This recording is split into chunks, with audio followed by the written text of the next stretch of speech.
Hello दोस्तों, कैसे हैं आप सब। आई होप आप सब अच्छे होंगे। डियर स्टूडेंट्स, आज के सेशन में हम आप लोगों से बात करने वाले हैं अप्लाइड फिजिक्स 2 को। इसके पहले आप लोगों का ये बहुत सारे लेक्चर्स हो चुके हैं। जिन आप लोगों ने जिन भी स्टूडेंट्स ने अभी तक नहीं उनको देखा है, उनको देख लीजिए दोस्तों, बहुत ही इंपॉर्टेंस थे। और आज के सेशन में हमारा चैप्टर 1, जिसे हम wave motion and its application, जो हमारा चैप्टर था, यानी वेव मोशन तथा यानी चुंबकीय तरंगों तथा उनका अनुप्रयोग। ठीक है, तो यह चैप्टर हमारा कंप्लीटली आज फिनिश हो जाएगा। और इसमें हमारा जो टॉपिक होगा, इसमें हम आप लोगों को बताने वाले हैं आज, जैसा कि यहाँ पे आप लोगों को दिख रहा होगा, अल्ट्रासोनिक यानी पराश्रव्य। ठीक है, पराश्रव्य तरंगों के बारे में कंप्लीटली हम डिस्कस करेंगे दोस्तों। और कुछ इसमें इफेक्ट्स भी हैं, उनको भी डिस्कस करेंगे। ठीक है, पराश्रव्य तरंगों की जो इफेक्ट है, उत्पत्ति है, उनको भी हम डिस्कस करेंगे। तो दोस्तों, आप लोगों से एक छोटा सा रिक्वेस्ट रहेगा कि अगर आप लोग चैनल पर नए हैं भाई, तो चैनल को सब्सक्राइब जरूर कर लेंगे और बेल आइकन को भी प्रेस कर लेंगे। तो जैसा कि मैंने आप लोगों से बोला था कि चैप्टर 1 के फिनिश होने के बाद चैप्टर 2 पे हम जैसे कि चलेंगे, तो वहाँ पे चैप्टर 2 से केवल एक ही डेमो दी जाएंगे। ठीक है, उसके बाद जो आपकी कंप्लीटली क्लास जो होगी दोस्तों कंप्लीट, वो आप लोगों की ऐप पे चलेगी। ठीक है, तो जिन भी स्टूडेंट्स ने अभी तक इन क्लास को इनरोल नहीं किया है, क्लास की फीस मैंने आप लोगों से बार बार बोला दोस्तों, बहुत ही कम है, 99 रुपये में कंप्लीट आप लोगों को मिल जाएगा। ठीक है, तो दोस्तों इस क्लास को आप लोग जरूर ज्वाइन कर लीजिएगा, बहुत ही बेनिफिशियल रहेगा अगर आप लोग ज्वाइन कर लेते हैं। और आपका सेमेस्टर इस प्रकार से क्लियर हो जाएगा कि आप लोगों को पता भी नहीं चलेगा। ठीक है, तो बहुत सिंपल वे में हर एक चीज़ को बताई जाती है, जैसा कि आप लोगों को पता भी चल रहा होगा कि कितना सिंपल वे में नोट्स भी आप लोगों को प्रोवाइड किया जाता है। दोस्तों कंप्लीटली मैं हर एक चीज़ को डिस्कस करूंगा। इसके बाद आप लोगों का जो सब्जेक्ट है वो आप लोगों का BEE स्टार्ट होगा। BEE को हम एक ही लेक्चर में कंप्लीटली चैप्टर 1 को डिस्कस करेंगे। ठीक है, तो चलिएगा दोस्त, यहाँ पे हम डिस्कस करने वाले हैं आप लोगों का पराश्रव्य तरंगों के बारे में। ठीक है, तो आप लोग डिस्क्रिप्शन में लिंक मिल जाएगी, आप लोग क्लास को जरूर ज्वाइन कर लेंगे दोस्त। ठीक है, तो चलिएगा हम बात करते हैं अल्ट्रासोनिक की बात करेंगे। तो अल्ट्रासोनिक होता क्या है? ध्वनि तरंगे अनुदैर्ध्य यांत्रिक तरंगे होती हैं। ठीक है, यानी जो हमारा अल्ट्रासोनिक तरंगे होंगी वो कैसी तरंगे होती हैं, या फिर बोल सकते हैं जो हमारी ध्वनि तरंगे होती हैं कैसी तरंग होती है। तो आप लोगों को मैंने पहले ही बताया दोस्तों कि ध्वनि तरंगे जो होती हैं अनुदैर्ध्य तरंगे होती हैं। ठीक है, बेसिकली जो तरंग होती है, जो मैकेनिकल वेव्स होती हैं, मैंने बताया था 2 प्रकार की होती है। एक अनुदैर्ध्य था, ठीक है, एक हमारा अनुदैर्ध्य था, एक और था दोस्तों। ठीक है, तो 2 प्रकार की तरंगे थी जो कि हमने आप लोगों को बताया था। ठीक, तो यहाँ पे अनुदैर्ध्य तरंग जो है दोस्तों, वो कैसी तरंग है? ये हमारी यांत्रिक तरंगे होती हैं। ठीक है, आगे चलते हैं।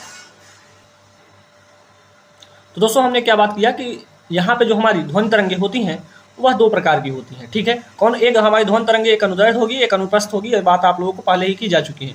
आगे क्या है? वह ध्वनि तरंगे जिनको हम सुन सकते हैं या अपने कानों से सुन सकते हैं, उन्हें हम श्रव्य तरंगे कहते हैं। श्रव्य का सिंपल से मतलब एक ही है दोस्तों कि जो भी आवाज़ हो अपने कानों से हम सुन पाए, उन्हें हम श्रव्य तरंगे बोलेंगे। ठीक है, जो श्रव्य तरंगे की आवृत्ति होती है दोस्तों, मोस्ट इंपॉर्टेंट है, आप लोगों के कॉम्पिटेटिव एग्जाम में पूछा जाता है।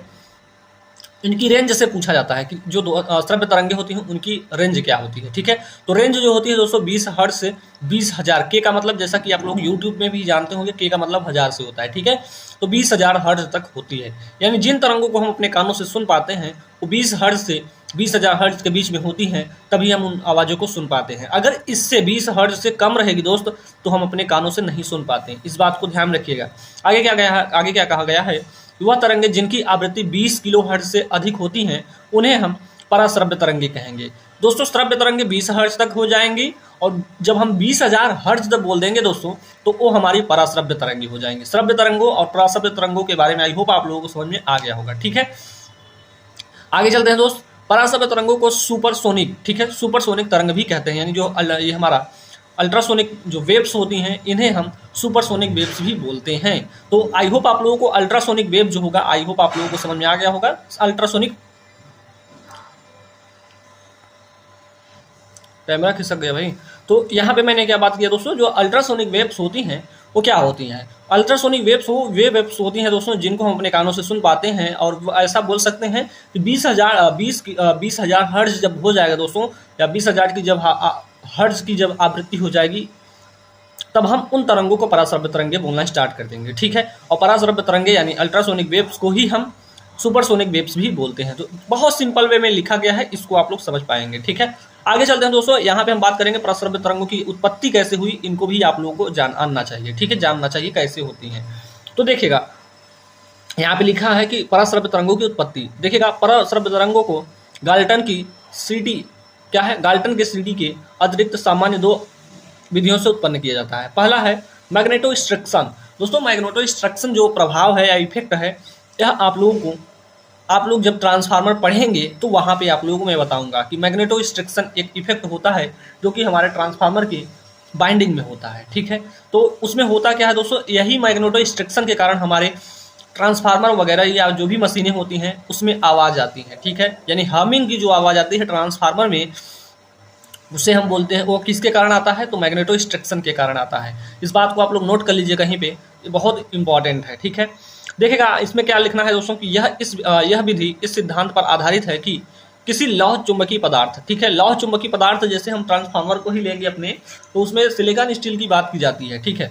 आयरन कोर होता है दोस्तों, इस बात को ध्यान रखिए। जैसे लोहा या निकिल की छड़ या ट्यूब को जब किसी शक्तिशाली चुंबक क्षेत्र के समांतर रखा जाता है तो छड़ की लंबाई में परिवर्तन होता है, ठीक है।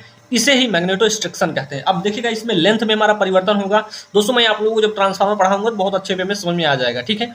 क्यों? क्योंकि ये आप लोगों का टॉपिक यहाँ का है ही नहीं। मैग्नेटोस्ट्रक्शन जो है ये आप लोगों का ट्रांसफार्मर का टॉपिक है। जैसे मान लीजिए इस बाइंडिंग, ये हमारा लिंब हो गया ट्रांसफार्मर का, इस पे हमने क्या कर रखा है, बाइंडिंग कर रखा है, ठीक है। तो दोस्तों एक चीज समझिएगा, हम कर क्या रहे हैं कि इस बाइंडिंग पे हम जब यहाँ से एसी सप्लाई को प्रोवाइड कराएंगे तो इसमें इस बाइंडिंग जो की गई है इसमें कुछ ना कुछ तो टेम्परेचर रहा होगा, ठीक है। टेम्परेचर उत्पन्न होगा, मान लीजिए कुछ देर के लिए होगा, तो कुछ ना कुछ तो इसके लंबाई में कुछ ना कुछ परिवर्तन होता है, ठीक है। यानी जो हमारा लिंब है इस लिंब में कुछ ना कुछ परिवर्तन होता होगा।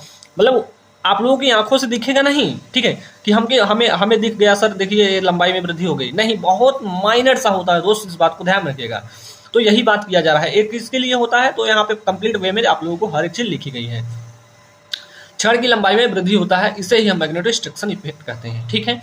देखिएगा इस प्रभाव से तरंग उत्पन्न करने के लिए चुंबकीय क्षेत्र को प्रत्यावर्ती होना चाहिए। यही अल्टरनेटिंग की बात की जा रही है दोस्तों। जब मैंने बोला कि ट्रांसफार्मर जो होता है उसे हम एसी सप्लाई प्रोवाइड कराते हैं, जैसा कि आप लोगों ने गांव में भी अपने देखा होगा, सिंगल फेज की सप्लाई आपके पोल पर आती है, ठीक है। पोल मतलब खंभवा जो बोलते हैं आप लोग, ठीक है। खंभवा पे जब दो सिंगल फेज की सप्लाई आती है तो आपका एक फेज होता है और एक न्यूट्रल होता है, ठीक है। फेज और न्यूट्रल को हम अपने ट्रांसफार्मर से कनेक्ट करते हैं, यानी उसकी बूसिंग पे जब हम आप लोग देखेंगे बूसिंग वहाँ पे, तो वहाँ पे कनेक्ट करते हैं, ठीक है। तो वही बोला जाता है दोस्तों। अब देखिएगा वे सारी चीज़ें, मतलब हमारे जो जो हमारा ट्रांसफार्मर होता है ये म्यूचुअल इंडक्शन के सिद्धांत पर कार्य करता है, ठीक है। यानी जब एक चीज़ समझिएगा, आप लोगों को BEE में बताऊंगा कि जब किसी आयरन पे या आयरन के पीस पे हम कंडक्टर को लपेट देंगे तो वह मैग्नेट की भांति व्यवहार करने लगेगा। अब ऐसा नहीं है मैग्नेट हमने लपेट दिया सर उसमें कुछ और नहीं करेंगे, किसी क्षण पे हमने बाइंडिंग को कर दिया, ठीक है, कापर की हो चाहे जिसकी बाइंडिंग हो, ठीक है। कापर या एल्युमिनियम की ज़्यादा प्रेफर करते हैं तो कापर ही लीजिएगा, ठीक है। कापर की बाइंडिंग करेंगे दोस्तों, और बाइंडिंग करने से ही नहीं आप लोगों का उसमें चुंबकीय इफेक्ट आ जाएगा। इफेक्ट तब आएगा जब हम इसको इलेक्ट्रिक सप्लाई से कनेक्ट करेंगे, तब वह चुंबक की भांति व्यवहार करने लगेगा। फिलहाल ये BEE की बात है। अब दोस्तों मैं बात करता हूँ नेक्स्ट टॉपिक जो होगा, तो हमने एक चीज़ बताया आप लोगों को, मैग्नेटोस्ट्रक्शन के इफेक्ट को हम देखने के लिए हमें अल्टरनेटिंग करंट की जरूरत पड़ती है, जैसा कि हम ट्रांसफार्मर में देखते हैं। मैंने आप लोगों से पहले ही बताया कि मैग्नेटोस्ट्रक्शन आप लोग ट्रांसफार्मर में देखेंगे। अब बात करते हैं दोस्तों पीजो इलेक्ट्रिक इफेक्ट, बहुत ही इंपॉर्टेंट होता है दोस्तों पीजो इलेक्ट्रिक इफेक्ट। ये भी आप लोगों का यहाँ का टॉपिक नहीं है, ये आप लोगों का EIM का टॉपिक है, ठीक है। EIM जब आप लोग नेक्स्ट सेमेस्टर में पढ़ेंगे दोस्तों बहुत अच्छे से समझ में आएगा कि पीजो इलेक्ट्रिक इफेक्ट क्या होता है। बेसिकली ये आप लोगों का जो चैप्टर है बहुत इंपॉर्टेंट होता है, ठीक है। तो वहाँ पे हम पढ़ते हैं चैप्टर का, फिलहाल अभी नाम याद नहीं आ रहा है, अभी ये नाम याद आ जाएगा तो मैं बता दूंगा। चलिए फिलहाल मैं बात करता हूँ पीजो इलेक्ट्रिक इफेक्ट की, ठीक है। हाँ, तो वहाँ पे ट्रांसड्यूसर में आप लोगों का ये टॉपिक रहेगा, ठीक है। कहाँ पे? ट्रांसड्यूसर जब टॉपिक पढ़ाएंगे हम आप लोगों को इलेक्ट्रिकल थर्ड सेमेस्टर में, तो वहाँ पे हमें पीजो इलेक्ट्रिक इफेक्ट देखने को मिलेगा। फिलहाल हमें यहाँ पे अल्ट्रासोनिक वेव्स में भी कुछ जानना है तो यहाँ पे पढ़ना पड़ेगा, ठीक है। यहाँ पे देखना है कि जब किसी क्रिस्टल को इस प्रकार से काटा जाए, यानी कोई क्रिस्टल है उसको इस प्रकार से काटा जाए कि उसके दो फलक, ठीक है। मान लीजिए इस पेन को हमने दो भागों में ऐसे काट दिया दोस्त, तो इसका एक फलक ये हो जाएगा, इसका जो कटा हुआ एक भाग होगा उसको हम दूसरा फलक बोल देंगे, ठीक है। उसके फलक क्रिस्टल के प्रकाशीय अक्ष के लंबवत हो, यानी जो उस पे वेव्स हो, लाइट हो, उसके लंबवत हो, जहां कटा हुआ पार्ट है, ठीक है, हो, तो उसमें एक गुण उत्पन्न हो जाता है। इस गुण के कारण जब क्रिस्टल के विपरीत फलकों पर दाब लगाया जाता है तो क्रिस्टल के दोनों फलकों पर बराबर मात्रा का परंतु विपरीत चिन्ह का आवेश उत्पन्न हो जाता है। दोस्तों जैसा कि आप लोगों को पता है कि ये मान लीजिए हमने इसको कट किया, इस पे एक पे हमारा पॉजिटिव चार्ज हो जाएगा तो एक पे हमारा नेगेटिव चार्ज हो जाएगा। यही बात यहाँ पे किया जा रहा है, ठीक है। यानी यहाँ पे जो चार्ज की बात की जा रही है, आवेश की बात की जा रही है, एक विपरीत चिन्ह का होगा तो एक पॉजिटिव चिन्ह का होगा तो एक नेगेटिव चिन्ह का होगा, ठीक है। इस आवेश के कारण क्रिस्टल के दोनों फलकों के, यानी दो फलक मतलब कि इसके जो कटे हुए पार्ट दो थे हमारे पेन के, एक फलक ये था एक फलक ये था, इन दोनों के बीच में क्या क्या क्या, क्या कहा जा रहा है, इन दोनों के मध्य विभवांतर उत्पन्न होता है। यानी जैसा कि आप लोगों ने चार्ज वाला रूल पढ़ा होगा, कूलाम का नियम पढ़ा होगा, तो मान लीजिए एक बिंदु आवेश एक बिंदु आवेश दो, दोनों बिंदु आवेशों के बीच में क्या होता है, उनके बीच की दूरी r हो, तो उसका भी हम फोर्स जैसा कि निकालते थे। और यहाँ पे हम बात करेंगे दो बिंदु आवेशों के बीच का विभवांतर की बात करते थे, तो W/Q0 होता है। ठीक है, आगे आप लोग चलेंगे पढ़ेंगे तो वहाँ पे देखेंगे कि VA-VB बराबर होता है W/Q0। ठीक है, तो ये क्या दिखा रहा है कि मतलब दो बिंदुओं के बीच की जो दूरी हो, जो दो बिंदुओं के बीच का विभवांतर होगा दोस्तों, उनका जो गुणनफल होता है वो क्या होता है, W/Q0 होता है। ठीक है, इस बात को ध्यान रखिएगा। इनके मध्य क्या होता है, विभवांतर उत्पन्न हो जाता है। क्रिस्टल की यही घटना पीजो इलेक्ट्रिक प्रभाव कहते हैं, पीजो इलेक्ट्रिक प्रभाव कहलाता है। तो दोस्तों पीजो इलेक्ट्रिक इफेक्ट, और यहाँ पे आप लोगों को मैग्नेटोस्ट्रिक्शन बताया, फिलहाल ये आप लोगों से प्रेशर से रिलेटेड रहेगा। और मैग्नेटोस्ट्रिक्शन हमारा आप लोगों को जब मैग्नेटोस्ट्रिक्शन नाम आएगा तो आप लोग ट्रांसफार्मर को याद रखिएगा। ठीक है, आप लोग गाँव में दो जो आपके पोल पे लगा हुआ जो ट्रांसफार्मर होता है, मैं उसी की बात कर रहा हूँ, कोई और ट्रांसफार्मर नहीं बात कर रहा हूँ। ठीक है, देखिएगा फिलहाल अगर आप लोगों को जब ट्रांसफार्मर की आवाज़ न सुनाई दे तो ट्रांसफार्मर के पास जाके खड़े हो जाइए, तो वहाँ पे आप लोगों को वो सारी ध्वनि जो है, हमिंग की आवाज़ जो आती है वो आप लोगों को सुनाई पड़ना स्टार्ट हो जाएगी। ठीक है, बहुत मतलब कि अच्छा मतलब कि ध्वनि आता है, जिसे उस देखिएगा हर प्रकार की ध्वनि को हम अलग अलग नाम देते हैं। जैसे हमने ट्रांसफार्मर की ध्वनि जो होती है उसको हम हमिंग बोलते हैं। वही हम बात करेंगे दोस्तों, जब ट्रांसमिशन लाइन जो आप लोग जाते होंगे पहाड़ों पे, कहीं पे अगर ट्रांसमिशन लाइन जाती होगी हाई वोल्टेज वाली, तो वहाँ पे होता क्या है कि वहाँ पे हिसिंग की आवाज़ आती है। जो आपका तार होता है कोरोना वगैरह सारी लॉसेस की वजह से हिसिंग मतलब हिसिंग की आवाज़ उत्पन्न करता है। फिलहाल ये टॉपिक जो है आप लोगों को आगे पढ़ाऊंगा मैं, तो आप लोगों को हर एक चीज़ समझ में आएगा। फिलहाल यहाँ पे जो चीज़ें आ रही हैं उनको तो मुझे बताना ही पड़ेगा। बात करते हैं दोस्तों पराश्रव्य तरंगों के प्रयोग की बात। ठीक है, पराश्रव्य तरंगों की आवृत्ति बहुत अधिक होती है, यानी इनकी फ्रिक्वेंसी की बात करेंगे तो बहुत हाई होती है। प्लैंक के नियम से यह स्पष्ट है कि किसी तरंग की ऊर्जा जो होती है, ऊर्जा आवृत्ति के समानुपाती होती है। एच म्यू आप लोगों ने पढ़ा होगा दोस्तों। ठीक है, ई बराबर एच म्यू पढ़ा है, इसे म्यू बोलते हैं। ठीक है, आवृत्ति है, ये डब्ल्यू जो टाइप का वी टाइप का दिख रहा है, इसे हम एच म्यू बोलते हैं। फिलहाल इसका मुंह ऐसे रहता है। ठीक है, ऐसे रहता है। ठीक है, यहाँ पे देखिए बहुत अच्छे से लिखा गया है। तो आप लोगों को वी टाइप की जो आकृति का यहाँ पे दिख रहा है, ये क्या है, फ्रिक्वेंसी है। यानी जो हमारा यहाँ पे कहा जा रहा है ऊर्जा यानी एनर्जी जो होगी किसके प्रोपोर्शनल होगी, ये हमारी फ्रिक्वेंसी के प्रोपोर्शनल होगी। ठीक है, तो यहाँ पे E=h लिखा गया है। देखिए E क्या है, तरंग की ऊर्जा है दोस्तों, H क्या है, प्लैंक का नियतांक है, और जो आपको V की आकृति का दिख रहा है इसको हम फ्रिक्वेंसी बोलते हैं। ठीक है, चलिएगा आगे चलते हैं दोस्त। यहाँ पे आप लोगों को कुछ एप्लीकेशंस के बारे में जानना है। ठीक, जैसे यहाँ पे लिखा गया है पराश्रव्य तरंगों के कुछ प्रमुख निम्न उपयोग होते हैं। जैसे समुद्र की गहराई नापने में हम इन्हीं तरंगों का यूज करते हैं। ठीक है, इस बात को आप लोग ध्यान रखिएगा। आगे चलते हैं दोस्त। अब आगे अगला पॉइंट मतलब कि समुद्र की गहराई मापने के लिए किस तरंगों का यूज करेंगे, पराश्रव्य तरंगों का यूज करेंगे। ऐसे नहीं कि आप लोग चले जाइए, आप लोग धागा लेके, आप लोग दिमाग में आता होगा कि धागा लेके हम चले जाएंगे और हमें पता चल जाएगा। कितना जाओगे बाबू, नहीं जा पाओगे। ठीक है, तो पराश्रव्य तरंगों की जो हमें पराश्रव्य तरंगों के माध्यम से हम समुद्र की गहराई को नाप पाते हैं। ठीक है, तो यहाँ पे देखिएगा कुछ पॉइंट लिखे हुए हैं।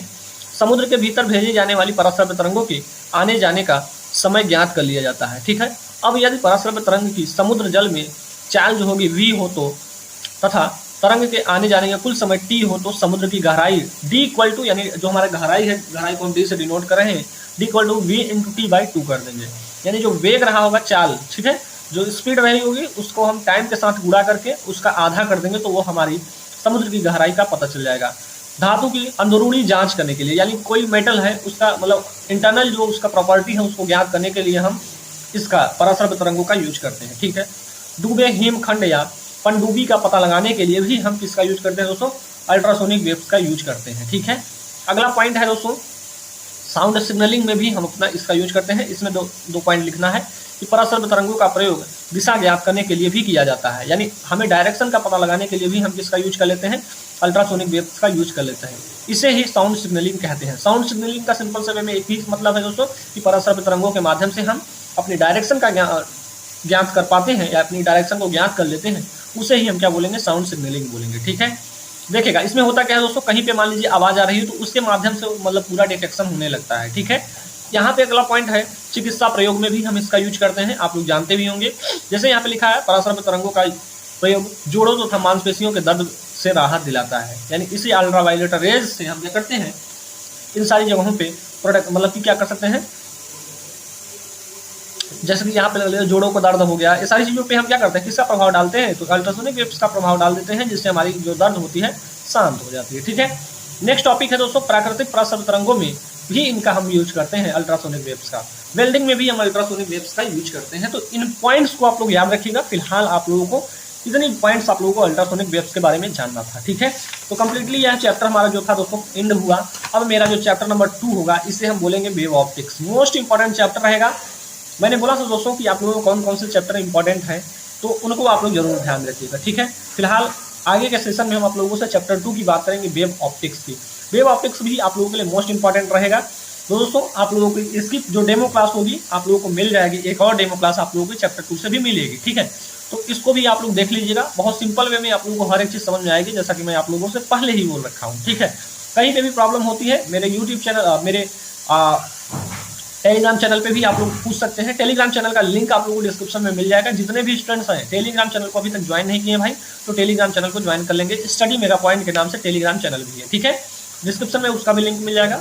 और आप लोगों को जो भी स्टूडेंट्स अभी तक क्लास को एनरोल नहीं किए हैं, क्लास को एनरोल कर लीजिए। दोस्त ये समझ लीजिए कि आप लोगों का 99 रुपये 100 रुपये कुछ है ही नहीं इसके ज़माने में। ठीक है, फिलहाल मैं 100 रुपये में आप लोगों को कंप्लीट कोर्स दे रहा हूँ। ठीक है, तो इसका फायदा उठाइए। और कहीं पे भी आप लोग अगर पता लगाना चाहें तो इससे कम फीस हो दोस्तों, तो वहाँ पे आप लोग ज्वाइन कर सकते हैं, कोई दिक्कत नहीं हमें। ठीक है, फिलहाल मैं आप लोगों को कंटेंट पे आप लोगों में फोकस रखता हूँ, और कंटेंट में इतना दम होता है कि आप लोग इन सारी चीज़ों को पढ़ के जाइए। अगर मैं आप लोगों से बोल देता हूँ 80% से कम आ जाए दोस्तों तो बताइएगा।